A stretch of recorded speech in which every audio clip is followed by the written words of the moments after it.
নির্বাচনের তড়িপার হবে সেটা হওয়ার কোনো সুযোগ নাই। প্রিয় ভাইরা আমার, আগামী 12 তারিখ আমাদের কি মার্কা? মার্কা আছে? কোনসে মার্কা? সবার প্রিয় ইনশাআল্লাহ। আপনারা 5 বছর পর পর ভোট দিয়েছেন, প্রতিনিধি নির্বাচন করেছেন।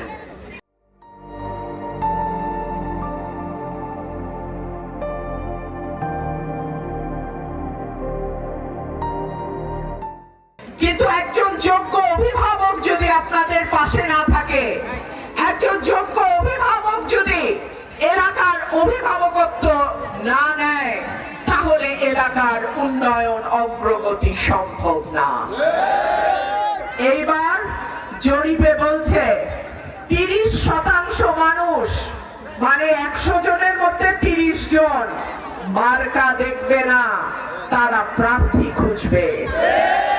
প্রার্থী ঠিক আছে কিনা, প্রার্থী যোগ্য কিনা, প্রার্থী শিক্ষিত কিনা, প্রার্থী সাহসী কিনা, প্রার্থী সৎ কিনা, প্রার্থী এলাকার উন্নয়ন করবে কিনা, প্রার্থীর অভিজ্ঞতা আছে কিনা, এই সব কিছু বিবেচনা করে 30% মানুষ এই নির্বাচনে ভোট দেবে। সুতরাং কেউ যদি মনে করে মার্কার উপর চড়ে নির্বাচনের তড়িপার হবে, সেটা হওয়ার কোনো সুযোগ নাই। এইবারের নির্বাচন যোগ্য প্রার্থী বাছাইয়ের নির্বাচন, এইবারের নির্বাচন সঠিক প্রার্থী বাছাইয়ের নির্বাচন। আপনাদের কাছে আমার অনুরোধ থাকবে, যোগ্য, শিক্ষিত, সৎ, যার কাজের অভিজ্ঞতা আছে, এই রকম প্রার্থীকে আপনারা ভোটের মাধ্যমে বাছাই করবেন ইনশাআল্লাহ। প্রিয় ভাইরা আমার, পানিশ্বরের জোয়ার সরাইল আশুগঞ্জে একেবারে ছড়িয়ে যায়। পানিশ্বরে যেই জোয়ার ওঠে সেই প্রার্থী এমপি হয়।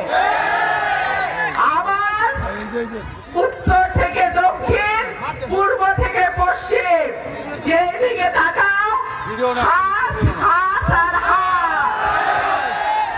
আলহামদুলিল্লাহ, আল্লাহ যদি আমাকে আপনাদের ভোটে এমপি নির্বাচিত করে, আমি এলাকার রাস্তাঘাটের উন্নয়ন হবে আমার প্রথম কাজ। আমাদের মেঘনা নদীর ভাঙন এই এলাকার একটা সমস্যা, ঠিক কি ঠিক না? এইখানে আমি স্থায়ী বাঁধ নির্মাণ করব। আল্লাহ যদি আমাকে এমপি নির্বাচিত করে, এলাকার স্বাস্থ্য কেন্দ্রে আমার চিকিৎসা হবে। আপনারা সরকারি স্বাস্থ্য কেন্দ্রে গেলে ডাক্তার পান না, নার্স থাকে না, ওষুধ থাকে না, মেশিন নষ্ট, ঠিক কি ঠিক না? 5 টাকার চিকিৎসা 5000 টাকা দিয়ে করতে হয়। আল্লাহ যদি আমাকে করে, আমার চিকিৎসা, প্রাথমিক চিকিৎসা এলাকার স্বাস্থ্য কেন্দ্র থেকে হবে।